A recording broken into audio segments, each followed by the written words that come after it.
में आपका बहुत बहुत स्वागत है। रुक करते हैं खबरों का।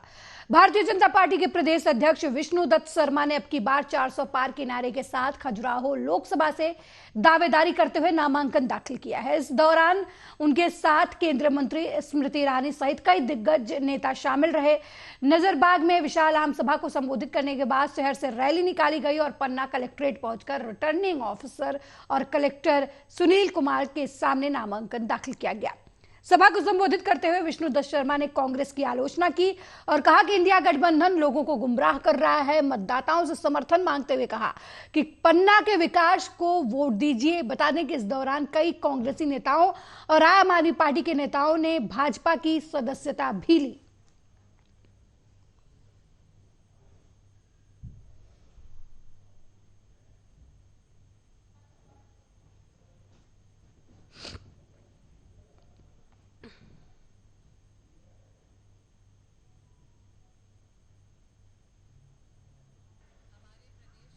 मध्य प्रदेश भारतीय जनता पार्टी बीडी भैया का इस बात का संकेत है कि मध्य प्रदेश की धरा पर हर लोकसभा क्षेत्र में कमल का फूल खिलने की तैयारी में है।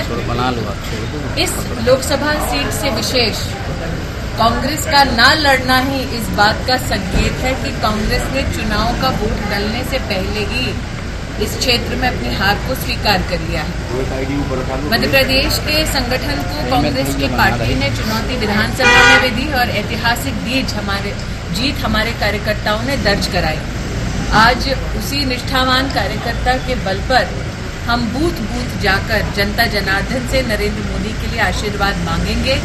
मैं बीडी भैया को न सिर्फ उनकी अपनी लोकसभा क्षेत्र की बल्कि पूरे प्रदेश में और देश में जीत की अग्रिम बधाई पहले से ही दे रही हूँ। हमारी पार्टी में हमारे वरिष्ठ नेता प्रहलाद भैया भी आज यहाँ उपस्थित हैं। तो बड़ों का सानिध्य, छोटों का स्नेह और सहयोग और जनता का भरपूर आशीर्वाद यही सुनिश्चित करेगा कि अब की बार हम होंगे 400 पार।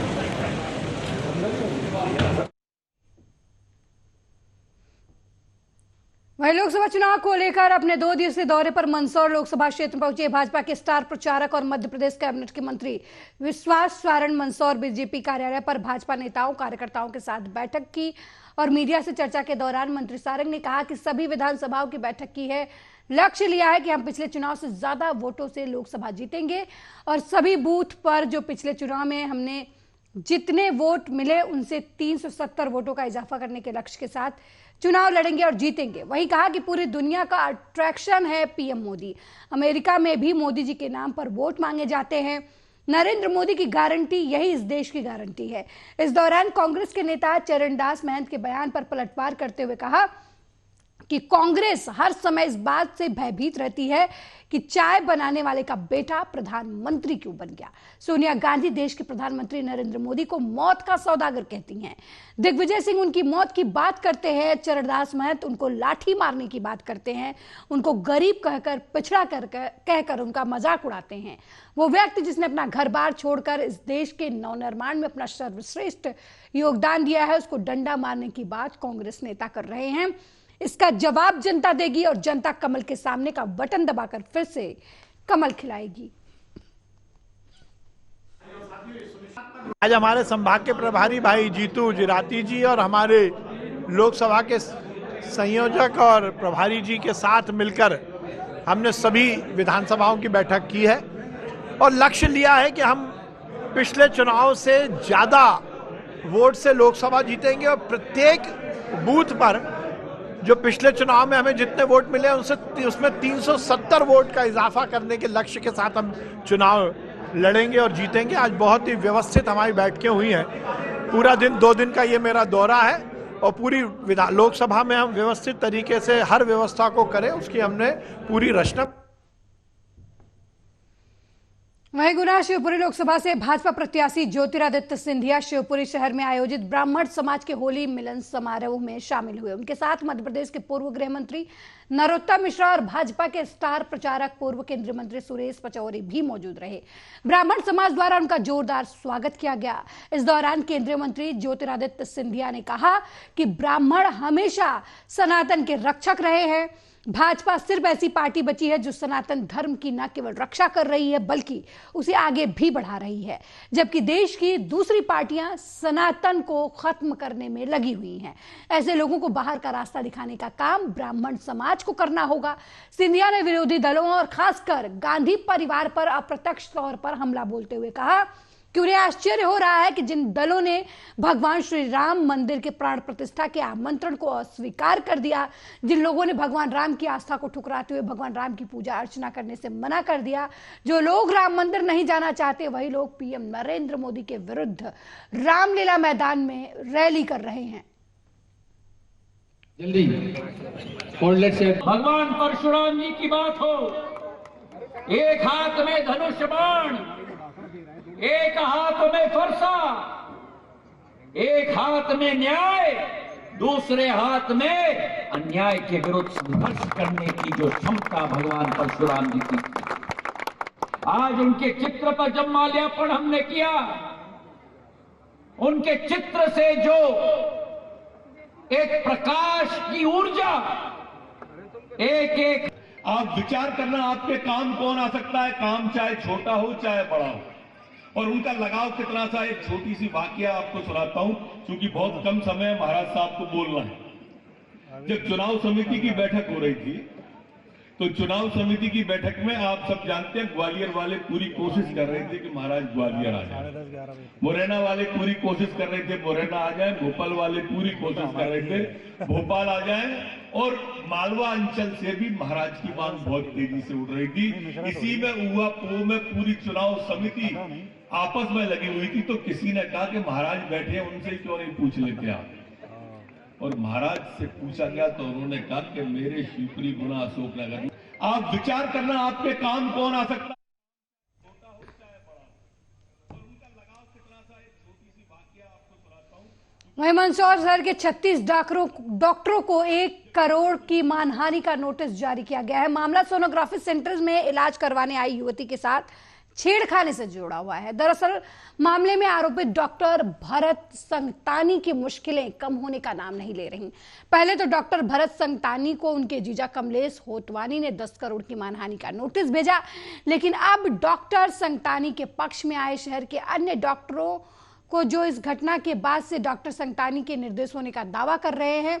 डॉक्टर संगतानी के जीजा कमलेश होतवानी ने बताया कि लगातार संगतानी अपने किए से बचने के लिए उन पर षड्यंत्र का आरोप लगा रहे हैं। वहीं कुछ दिन पूर्व डॉक्टर्स द्वारा पुलिस अधीक्षक के पास पहुंचकर मामले की उचित जांच की मांग करने का ज्ञापन सौंपा गया था। इस दौरान डॉक्टर्स ने संगतानी के जीजा कमलेश होतवानी पर गंभीर आरोप लगाए, उनके लिए गलत शब्दों का उपयोग किया, जिससे आहत होकर होतवानी ने हाईकोर्ट एडवोकेट अमजद खान मंसूर के माध्यम से 36 डॉक्टर्स को मानहानि का नोटिस भिजवाया है। वहीं मामले को दिल्ली उच्च न्यायालय तक ले जाने की बात कही है। दरअसल घटना 22 फरवरी की है, जहां पर आरोपी डॉक्टर भरत संगतानी ने मीडिया के सामने आरोप लगाते हुए कहा कि घटना उनके जीजा कमलेश होतवानी द्वारा पारिवारिक विवाद के चलते षड्यंत्र पूर्वक करवाई गई, जबकि कमलेश होतवानी ने बताया कि घटना के दिन वे दुबई में थे, जबकि युवती के साथ हुई छेड़खानी की घटना से उनका कोई लेना देना नहीं है। बता दें कि डॉक्टर संगतानी के खिलाफ मंदसौर शहर कोतवाली थाने में छेड़खानी की धाराओं में अपराध दर्ज है, लेकिन पुलिस अब तक आरोपियों को गिरफ्तार नहीं कर पाई है। पीड़िता भी लगातार आरोपी डॉक्टर को जल्द गिरफ्तार करने और कड़ी सजा देने की मांग कर रही है। यह हमारे जो क्लाइंट हैं सर कमलेश जी, जो कि दुबई में रहते हैं, मूल निवासी तो मंदसौर के रहने वाले कमलेश कुमार चंदन कुमार होतवानी। इनका कोई विवाद, पर्सनली विवाद इनके ससुर से चल रहा था, लेकिन एक अभी सिटी कोतवाली में देव डायग्नोस्टिक सेंटर पे कोई डॉक्टर के खिलाफ रेप केस हुआ था, उसमें इनका कोई इन्वॉल्वमेंट नहीं है। फिर भी मंदसौर के करीब 36 डॉक्टर के द्वारा इंडियन मेडिकल एसोसिएशन जो इनकी एजेंसी है, उसमें पुलिस अधीक्षक महोदय मंदसौर को एक ज्ञापन दिया था, जिसमें सभी के नाम लिखे हुए हैं। इसमें इन्होंने डायरेक्ट ब्लेम मेरे क्लाइंट ने कमलेश होतवानी और उसके माता पिता पे लगाया कि वो एक तरीके से क्रिमिनल अपराधी है और भूमाफियाओं से मिले हुए हैं, और एक बहुत बड़े लेवल पे इनके खिलाफ वो इल्ज़ाम लगाया है कि ये पूरा एक है ना प्लान्ड तरीके से किया गया, किसी को बदनाम करने की साजिश है। और मुझे पूरा एक संभवतः ये जो हमारे जियाजी हैं जो दुबई में रहते हैं उनके द्वारा किया हुआ काम। पर ज्यादा जानकारी के लिए मध्य प्रदेश से एमपी हेड राजेंद्र जादौन हमारे साथ आर्या न्यूज के जरिए जुड़ चुके हैं। राजेंद्र, डॉक्टर होतवानी के समर्थन में खड़े हुए 36 डॉक्टरों को 1-1 करोड़ का नोटिस भेजा गया है, क्या कुछ मामला है? देखिए, मामला जो है वो डॉक्टर भरत संतकानी का है। संतकानी जो है भरत मंदसौर में जो है एक सोनोग्राफी सेंटर चलाते हैं। वहां पर एक महिला अपनी सोनोग्राफी करवाने आई थी, उसमें छेड़छाड़ समेत अन्य धाराओं में डॉक्टर भरत संतानी पर जो है मुकदमा कायम करवाया था, जिसको लेकर डॉक्टर संतानी ने जो है अपने जो जीजा हैं जो दुबई में रहते हैं कमलेश होतवानी, उनका और भरत संतानी जी का जो पारिवारिक विवाद चल रहा था उसके चलते उन्होंने कहा है कि ये मेरे जीजा ने करवाया है।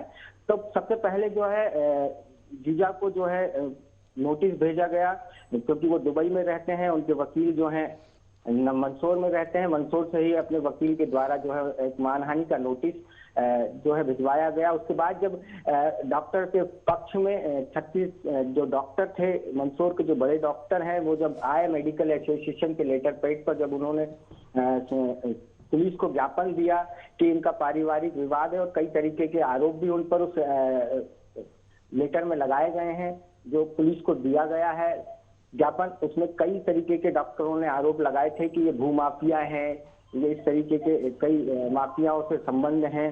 तो जिसको देखते हुए जो है कमलेश होतवानी जो है उन्होंने अपने वकील के माध्यम से सभी 26 डॉक्टरों को भी मानहानि 36 डॉक्टरों को मानहानि का नोटिस भेजा है। राजेंद्र, जिस तरीके से पीड़िता के साथ जो है, पीड़िता का कहना है कि उनके साथ दुष्कर्म का मामला हुआ है, संतानी के ऊपर आरोप लगाए, इस पूरे मामले में जांच कहां तक अभी तक पहुंची है? देखिए, जांच की अगर बात की जाए तो एक तरफ सरकार ये कहती है कि किसी भी महिला के ऊपर अगर कोई कार्यवाही की जाती है तो जीरो पे कायम ही करके आरोपी को गिरफ्तार कर या पूछताछ के लिए थाने बुलाया जा सकता है। पर अभी तक पुलिस ने डॉक्टर को अभी तक गिरफ्तार नहीं किया है। जो है तो लगातार जो है पीड़िता जो है प्रेशर पुलिस पे बना रही है कि आरोपी को गिरफ्तार किया जाए और जो है उसको जांच को समेट कर कोर्ट के समक्ष प्रस्तुत किया जाए। पर पुलिस भी इसमें कहीं ना कहीं जो है डॉक्टरों के सहयोग में खड़ी हुई है और डॉक्टरों का सहयोग कर रही है। पर पीड़िता को भी इसमें न्याय की अपेक्षा पुलिस से है और पुलिस को निष्पक्ष होकर कार्य करना चाहिए। इसके लिए हालांकि डॉक्टरों ने पुलिस को एक ज्ञापन के माध्यम से निष्पक्ष जांच करने के लिए भी कहा है कि पुलिस इस मामले को लेकर पहले निष्पक्ष जांच करे और जांच करने के बाद ही अगर आरोप सिद्ध होता है तो आरोपी को गिरफ्तार कर न्यायालय के समक्ष प्रस्तुत करे। क्या अभी जिन डॉक्टर पे आरोप लगा है संतानी पे, उनके साथ पूछताछ हुई है? पुलिस की तरफ से कोई पूछताछ की गई है? उन्हें थाने बुलाया गया?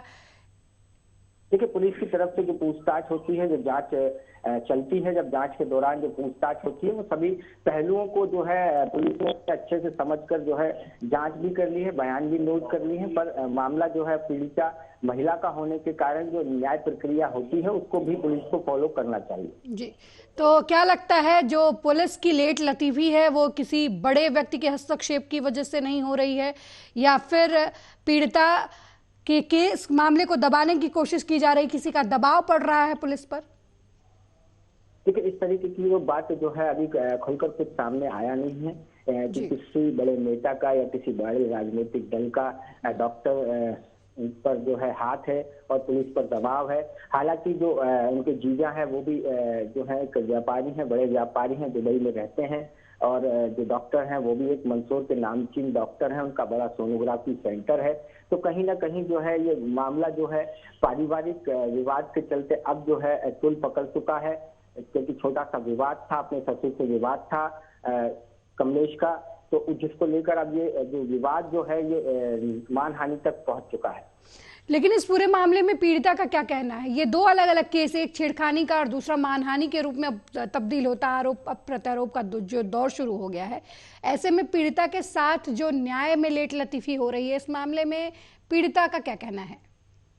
देखिए, जो पीड़िता का जो मामला था वो छेड़खानी और अन्य धाराओं का मामला था, जिसमें पुलिस जो है अपनी छानबीन कर रही है। और वहीं इसी बीच जो है ये गर्मा गर्मी जो दोनों के बीच, जीजा और साले के बीच में जो गर्मा गर्मी हुई है, जिसमें लगातार जो है मानहानि के नोटिस जारी किए जा रहे हैं। सुप्रीम कोर्ट तक लड़ने की बात की जा रही है, हाई कोर्ट सुप्रीम कोर्ट तक जाने की बात की जा रही है। अब मामले का जो रुख है वो दूसरी तरफ मुड़ चुका है। और पुलिस अब, क्योंकि पुलिस के सामने भी एक समस्या यह है कि अब वो मानहानि के नोटिसों और इन सब चीजों को देखते हुए जिस तरह की मीडिया की खबरें आ रही है, तो पुलिस ने भी अपनी जांच जो है जहां तक है तेज कर दी है और जल्द ही इसका निराकरण जो है पुलिस द्वारा किया जाएगा। राजेंद्र, क्या पीड़िता का संतानी के जो जीजा हैं उनके साथ कोई संबंध निकलकर सामने आ रहा है? क्या पहले कभी जो ये मामला मानहानि का निकल रहा है, जो नाम उनके होतवानी का आ रहा है इस पूरे मामले में,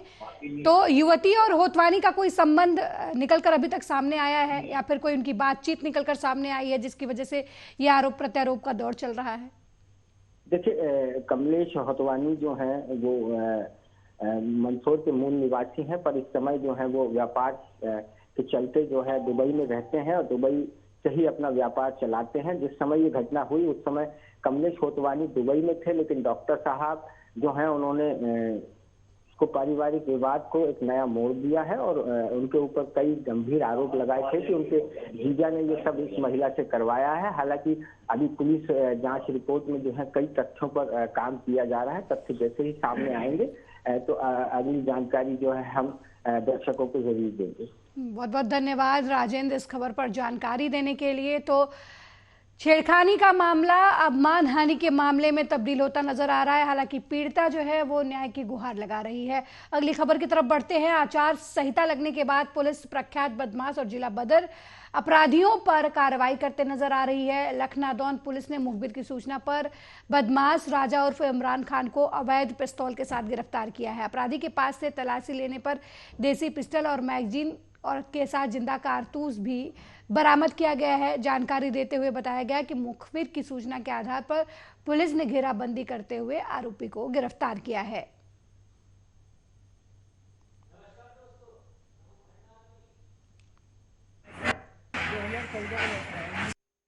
सर, अवैध पिस्टल के साथ एक आरोपी गिरफ्तार किया गया, क्या कुछ पूरा मामला है? करीब 1 वर्ष पहले के एक अपराधी है आतन बदमाश राजा और इमरान, जिसको आपराधिक गतिविधियों पर अंकुश लगाने के लिए 1 वर्ष के लिए जिला बदर किया गया था। उसके बाद आरोपी आज एक पिस्टल अवैध के साथ सूचना प्राप्त हुई थी, जिससे उसको पकड़कर घेराबंदी कर पकड़ा गया है, जिसके कब्जे से एक देसी पिस्टल और एक जिंदा कारतूस उससे मिली है। एवं आरोपी जो है पूर्व से ही जिला बदर था, तो उसके विरुद्ध आर्म्स एक्ट और जिला बदर उल्लंघन की कार्रवाई की गई है। मेरे साथ इस बुलेटिन में फिलहाल इतना ही। देश दुनिया की तमाम खबरों को देखने के लिए देखते रहिए आर्या न्यूज़। नमस्कार।